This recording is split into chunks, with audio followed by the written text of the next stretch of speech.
નમસ્કાર.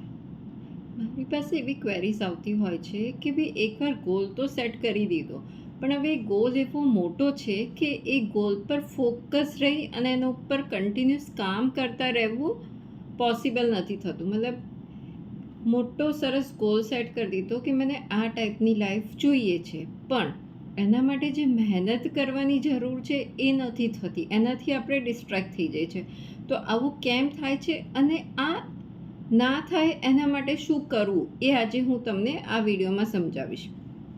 C, goal set કર્યો તો એ ગોલ તમે કેમ સેટ કર્યો છે એના માટેની ક્લેરિટી હોવી બહુ જરૂરી છે. ઘણીવાર એવું પણ થતું હોય છે કે આપણે કોઈ એક ગોલ સેટ કરી દેતા હોય છે, એની પાછળનું કારણ શું હોય છે કે ભાઈ આણે આ વસ્તુ કરી, એને આ વસ્તુ મળી, આ વસ્તુ કરવાથી તો ચલ હું પણ આ કરું. નો, અગર તમે આ ઇન્ટેન્શનથી કોઈ બીજાને જોઈને તમે એ ગોલ તમારા માટે સેટ કર્યો છે તો જસ્ટ હેવ અ રીચેક. કારણ કે એની પ્રાયોરિટી અલગ છે, એની મહેનત કરવાની રીત અલગ છે, એની નેસેસિટી અને નીડ અલગ છે, તમારી એ વસ્તુ અલગ છે.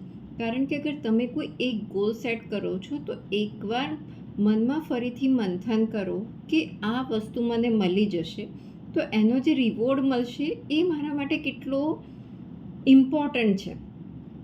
એ ગોલ અચીવ કર્યા પછીનું જે રિવોર્ડ મળવાનો છે એને રિલેટેડ જે ઇમ્પોર્ટન્સ છે એ તમારા જીવનમાં કેટલું છે, ટોટલી એના ઉપર નિર્ભર કરશે કે તમારા માટે એ ગોલ અચીવ કરવો કેટલો જરૂરી છે. અગર તમે કોઈ બીજાને જોઈને એ ગોલ સેટ કર્યો છે તો તમે એ ગોલ અચીવ એટલો નહીં કરી શકો, કારણ કે તમારા માટે એ વસ્તુ એટલી ઇમ્પોર્ટન્ટ નથી જેટલી એ વ્યક્તિ માટે હતી. તો તમે એના માટે એટલા ડેડિકેટેડ નહીં રહી શકો. તો સૌથી પહેલાં ગોલ સેટ કરો, તો એના પછી મળનારા રિવોર્ડમાં તમે જે હેપીનેસ અનુભવવાના છો, એનાથી મળતા જે ફાયદા તમારી લાઈફમાં અને તમારા રિલેટિવ્સ, તમારા ફેમિલી માટે કેટલા ઇમ્પોર્ટન્ટ છે એને એકવાર ચકાસો. અગર એ બહુ જ ઇમ્પોર્ટન્ટ છે તો તમે એના ઉપર ફોકસ રહી અને મહેનત કરશો અને ગોલ અચીવમેન્ટ તરફ વધશો.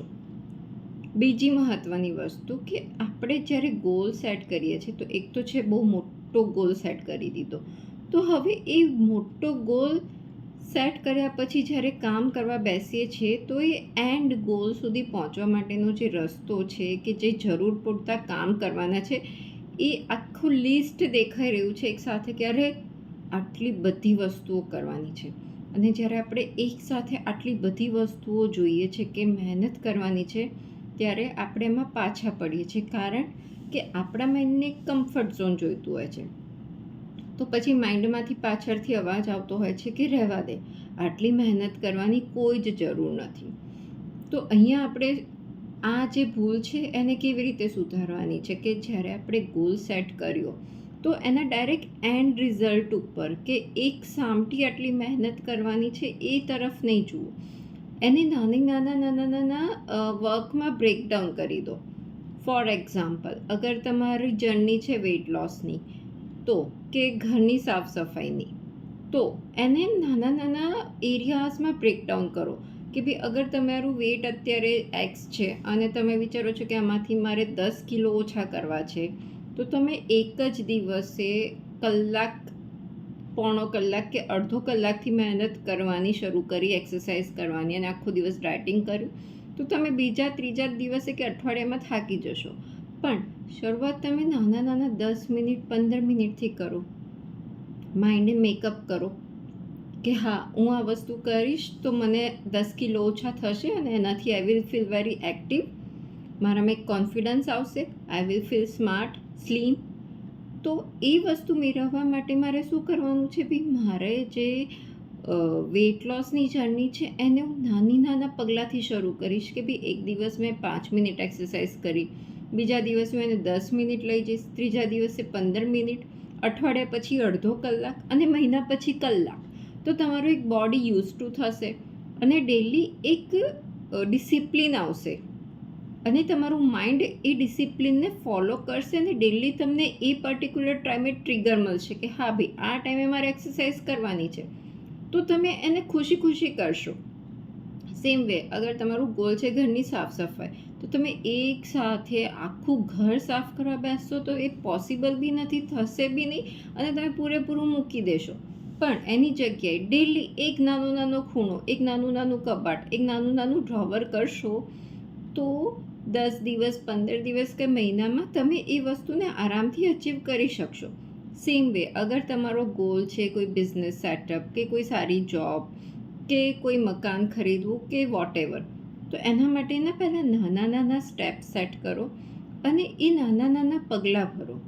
તો એક ડિસિપ્લિન આવશે અને આપણું માઇન્ડ હંમેશા એક રૂટીનમાં રહેવા માંગતું હોય છે. તો એ જે નાના નાના પગલાંથી તમે શરૂઆત કરશો ને, તો એ માઇન્ડને એક રૂટીન થઈ જશે અને એ રોજ તમને એ ટાઈમે ટ્રિગર આપશે કે હા, તારે અત્યારે આ વસ્તુ કરવાની છે કે જે જરૂરી છે તારા આ ગોલ અચીવમેન્ટ માટે. અને પછી તમે એ વસ્તુ કરશો, કારણ કે તમારે એમાં એક સામટું તમારે બધા એફર્ટ્સ નથી મૂકવાના. તમે નાના નાના એફર્ટ્સ મૂકીને એ ગોલ અચીવમેન્ટ તરફ આગળ વધી રહ્યા છો. તો ગોલ અચીવમેન્ટમાં તમારે આ વસ્તુઓ ધ્યાનમાં રાખવાની છે. એક તો છે ક્લેરિટી, એ ગોલ મળ્યા પછી તમને શું એનો રિવોર્ડ મળવાનો છે, જેનાથી તમે કેટલા ખુશ છો, અને એ ગોલ અચીવમેન્ટ માટેના જે નેસેસરી પગલાં છે એને નાના નાના સ્ટેપ્સમાં ડિવાઈડ કરો, નાના નાના કામમાં ડિવાઈડ કરો કે જેથી તમને એક સામટો ભાર ના લાગે અને તમારું માઇન્ડ અને બોડી એને એક્સેપ્ટ કરે. કારણ કે બહુ જ બધું કામ બી બોડી અને માઇન્ડ નથી લઈ શકતું. બોડી અને માઇન્ડને પણ રેસ્ટ જોઈએ છે. શ્રમ કરો તો સાથે વિશ્રામ પણ જરૂરી છે. તો દિવસમાં થોડોક ટાઈમ પોતાના માટે આપો, થોડો ટાઈમ રેસ્ટ કરો, તો એનાથી તમે વધારે એનર્જેટિક ફીલ કરી અને ફરીથી એ કામ બહુ સારી રીતે કરશો અને સારા સમયમાં એને પૂરા કરી શકશો. અગર તમે સવારથી કોઈ પર્ટિક્યુલર એક કામમાં લાગેલા હશો તો આફ્ટર 5 to 6 અવર્સ માઇન્ડ અને બોડી બેવ ડ્રેન આઉટ થઈ જતું હોય છે. તો યુ નીડ અ રેસ્ટ. થોડો ટાઈમના અંતરે રેસ્ટ લો, નાના નાના બ્રેક્સ લઈને, અને પછી પાછા કામ પર લાગો. તો આવી રીતે તમારા માઇન્ડને પણ સેટ થશે કે હા, હવે નાવ આઈ એમ લાઈક ફિલિંગ એનર્જેટિક, નાની બ્રેક લઈ લીધી, હવે પાછા કામ પર લાગો. તો એ તમે ફરી ઉત્સાહથી એ કામ કરી શકશો. તો આવી રીતે ગોલને અચીવ કરવા માટે, એ ફોકસમાં રાખવા માટે તમારે આ પગલાં લેવા બહુ જરૂરી છે. તો આવી રીતે તમારા ગોલને નાના નાના સ્ટેપ્સમાં ડિવાઈડ કરો અને પછી જુઓ કે તમે કેવા ધીરે ધીરે એ ગોલ તરફ પાસે પહોંચી રહ્યા છો. આ વસ્તુ કરીને જુઓ અને આપના અનુભવો મારી જોડે શેર કરો. આશા રાખું છું આ વિડીયોથી આપને પ્રેરણા મળી હશે. કોઈ ક્વેરીઝ હોય તો આપ મને કમેન્ટમાં પૂછી શકો છો. હું શ્યોર એનો રિપ્લાય આપીશ. મારો વિડીયો સાંભળવા બદલ અને આપનો કિંમતી સમય આપવા બદલ આપનો ખૂબ ખૂબ આભાર. ફરી મળીશું નેક્સ્ટ વિડીયોમાં.